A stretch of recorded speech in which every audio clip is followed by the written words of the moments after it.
को, आरएसएस के दलालों को, आरएसएस के दलालों को, पाकिस्तान को।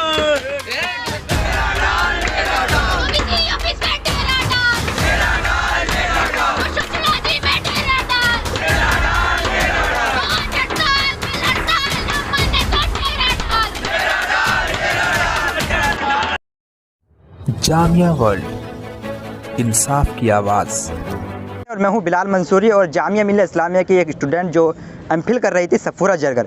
जामिया मिल्लिया इस्लामिया ने उनका एमफिल का एडमिशन को कैंसिल कर दिया है और जामिया मिल्लिया इस्लामिया ने अपने जो एक नोटिस में बताया है कि उन्होंने उनकी एक्टिविटीज़ फुलफ़िल नहीं थी और उन्होंने समय पे ये असाइनमेंट जमा नहीं किया था।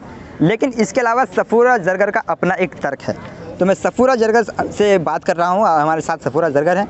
सफूरा जरगर बताया गया है कि आपके असाइनमेंट समय पे जमा नहीं हुए थे, तो ये जामिया एडमिनिस्ट्रेशन झूठ बोल रहा है या फिर एक बहाना उसने ये बनाया है? देखिए, आप अगर नोटिस ध्यान से पढ़ते हो तो उसमें क्लियरली ये लिखा है कि उनके हिसाब से मैंने अपना थीसिस टाइम में सबमिट नहीं किया।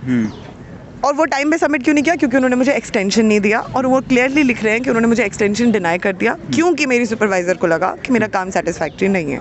बहुत सारी चीज़ें हैं इसमें। सबसे पहली चीज़ ये कि जब कोविड-19 एक्सटेंशंस पूरी यूनिवर्सिटी को दिए जा रहे हैं, यानी कि यहाँ तक कि पूरे इंडिया में मिल जा रहे हैं स्टूडेंट्स को, 4 एक्सटेंशंस मिल जा रहे हैं और यूजीसी कहता है कि 4 एक्सटेंशंस मिलने चाहिए, तो मुझे क्यों डिनाई किया जा रहा है? मुझे क्यों सिर्फ एक एक्सटेंशन मिला जा रहा है? राइट, बिकॉज कोविड में रिसर्च करना पॉसिबल नहीं था। इसी यूनिवर्सिटी में वो भी स्टूडेंट्स हैं जो मुझसे पहले एडमिटेड है और वो इस साल जाके अपनी एमफिल थीसिस सबमिट की है। उनको क्यों नहीं रोका गया, तो मुझे क्यों रोका जा रहा है? ठीक है। दूसरी चीज़ ये है कि यूनिवर्सिटी ने बोला मैंने टाइम पे एक्सटेंशन के लिए अप्लाई नहीं किया, तो उसमें मैं ये कहना चाहूँगी कि जब मेरी कोविड-19 एक्सटेंशन की एप्लीकेशन रजिस्ट्रार के पास पेंडिंग थी, आज तक उस एप्लीकेशन का कोई जवाब नहीं आया, जो कि मैं दिसंबर में भेज चुकी थी, तो कैसे मैंने और मेरी एक्सटेंशन जो ख़त्म होती थी वो फरवरी में होती थी, तो मैंने तो टाइम से पहले अप्लाई कर दिया था, दिसंबर में अप्लाई किया था, उसका जवाब आपने मुझे क्यों नहीं दिया? उसके बाद यहाँ तक कि मेरी कुलविंदर कौर ने मुझे बार बार बोला कि कोई एक्सटेंशन आपको अवेलेबल नहीं है। ठीक है। उसके बाद जाके जब मैंने रजिस्ट्रार को चिट्ठी लिखी तो वहाँ से फिर उसके बाद मुझे बोला गया कि आप विमेन स्कॉलर का एक्सटेंशन अप्लाई कीजिए। अब उन्होंने अगर बोला कि आप अप्लाई कीजिए और मैंने अप्लाई कर दिया और उन्हें एप्लीकेशन एक्सेप्ट कर ली, इसका क्या मतलब है कि मेरी एप्लीकेशन एक्सेप्ट हो गई, तो मतलब मैंने एक्सटेंशन के लिए अप्लाई कर दिया as per said by the HOD and the department. अब करने के बाद वो क्या किया गया, उन्होंने बोला कि आपकी प्रोग्रेस जो है सेटिस्फैक्ट्री नहीं है। तो क्या जो सुपरवाइज़र बोलेंगी वही सच है? क्या उस मेरी थीसिस को किसी और से इवैल्यूएट कराया गया? क्या डिपार्टमेंट में कोई कमेटी बनाई गई जिसने मेरी थीसिस को इवैल्यूएट किया? देखिए, जो कोविड-19 एक्सटेंशन थी वो एन मास दी गई थी स्टूडेंट्स को, उसमें इवैल्यूएशन नहीं करना होता है। इस वजह से उस एप्लीकेशन को रिस्पॉन्ड ना करते हुए, डेलिबरेट डिले कॉज करते हुए मुझे ऐसे एक्सटेंशन के लिए अप्लाई कराया गया जानबूझ के, जहाँ पे इवैल्यूएशन चाहिए होता है, ताकि एप्रोप्रिएट टाइम पे उसको रिजेक्ट कर दिया जाए। 8 महीने लगे उनको, एक गया उन्होंने बोला कि आपकी प्रोग्रेस जो है सेटिस्फैक्ट्री नहीं है। तो क्या जो सुपरवाइज़र बोलेंगी वही सच है? क्या उस मेरी थीसिस को किसी और से इवैल्यूएट कराया गया? क्या डिपार्टमेंट में कोई कमेटी बनाई गई जिसने मेरी थीसिस को इवैल्यूएट किया? देखिए, जो कोविड-19 एक्सटेंशन थी वो एन मास दी गई थी स्टूडेंट्स को, उसमें इवैल्यूएशन नहीं करना होता है।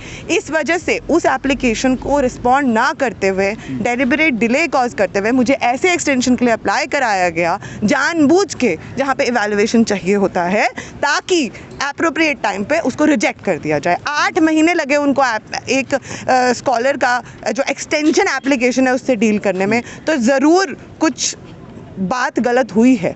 अब जो नोटिस आया है वो कहता है कि in anticipation of the faculty committee, इससे ये बात साफ जाहिर होती है कि फैकल्टी कमेटी अभी हुई नहीं, बट डीन पहले से उनका फैसला जानते थे। उसी तरह से जब DRC और BOS हुई, उससे पहले उनको उसका फैसला पता था। उसी तरह से मेरी एक्सटेंशन एप्लीकेशन से पहले वो लोग माइंड बना चुके थे कि हमें सफूरा को एक्सटेंशन नहीं देनी चाहिए थी। इस तरह से हर स्टेप पे जो ड्यू प्रोसेस है उसको फोरगो किया गया, just so that I can be thrown out of the university.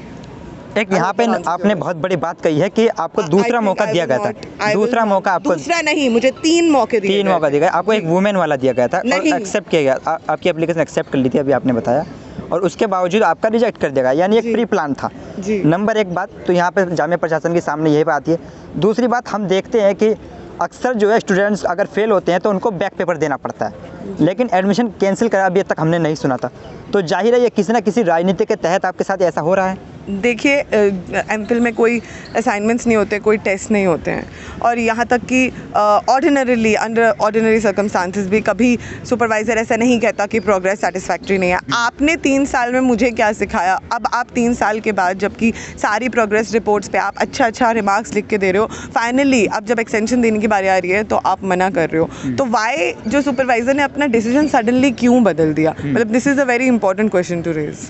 वही तो, मतलब किसी राजनीति के तहत आपको लगता है ऐसा क्यों हुआ? या देखिए, ये तो मैं नहीं कह सकती। आप उधर सोशियोलॉजी डिपार्टमेंट जाइए, वहाँ पे प्रोफेसर कुलविंदर कौर और प्रोफेसर मनीषा पांडे, उनसे ज़रूर ये सवाल कीजिए। अच्छा, आपका एडमिशन अब कैंसिल हो गया है, आपका धरना प्रदर्शन जारी है, तो अब आप अगला कदम आपका क्या है इस धरना प्रदर्शन के अलावा? देखिए, धरना प्रदर्शन जो है वो स्टूडेंट्स का है और स्टूडेंट्स का हक है।